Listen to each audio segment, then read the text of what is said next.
Hello mga day, samahan nyo nga ako for today's video. Ngayong palang araw ang aking check-up mga day at 34 weeks na nga ang aking tiyan at sinamahan nga ako ng aking papalin. Hindi nga siya nakapasok sa kanyang trabaho dahil sumakit ang kanyang tiyan mga day dahil napalakas ang kain niya nga kahapon mga day. Parang kasalanan pa ng pagkain kung bakit sumakit yung tiyan niya. Uy, paano ba naman mga day ang kanyang bibig ay walang nga tigil. So sa mga oras ngayon ay hinihintay na nga namin ang aking doktor at tatawagan nila ang aking pangalan. So, siya na yung maghanap sa akin mga day, no? So, na-inform ko na naman na nandito ako via my patient pass na ini-scan dyan sa may machine. So, after nga nun mga day, ay hindi ko na nga naipakita sa inyo at naparinig ang usapan namin ng aking doktor. Hindi naman ganun masyado detalyado dahil nga marami pang test na gagawin sa akin, lalo na nga dahil nagkaroon nga ako ng gestational diabetes. So, sa mga puntong nga ngayon ay paalas na nga kami ng hospital ni Papa Lane. At kahit isang statue lang yan mga dyan, ay nag-elevator pa rin ang person. Dahil nga mga dyan, ay lagi nga ako hinihinga mga dyan. Dahil mabigat-bigat na nga rin itong aking tiyan. At pinagtawanan nga ako dyan ni Papa Lane. Nga kasi ako mga dyan.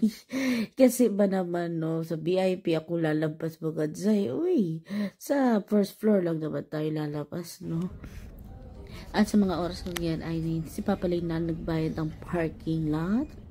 Dahil may bayad ng parking lot dito when I pay it, hindi ngayon libre, no? the machine don't recognize the hours, mga nasa 24 euros ang babayaran mo.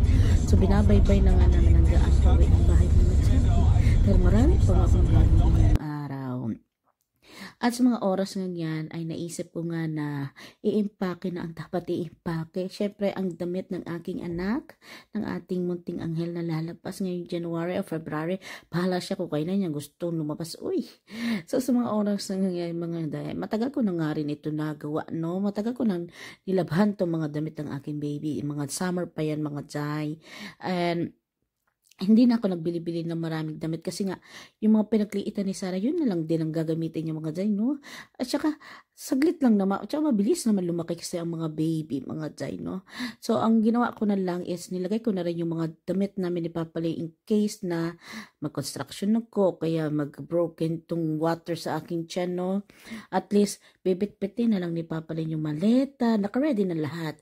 Kung sa ating mga day, marami tayong mga abubot na kailangan dali sa hospital tulad ng bulak, alcohol, mga ganyan. Dito mga day, provided na ng hospital mga day. So, damit na lang talagang dadalhin ninyo sa hospital mga day.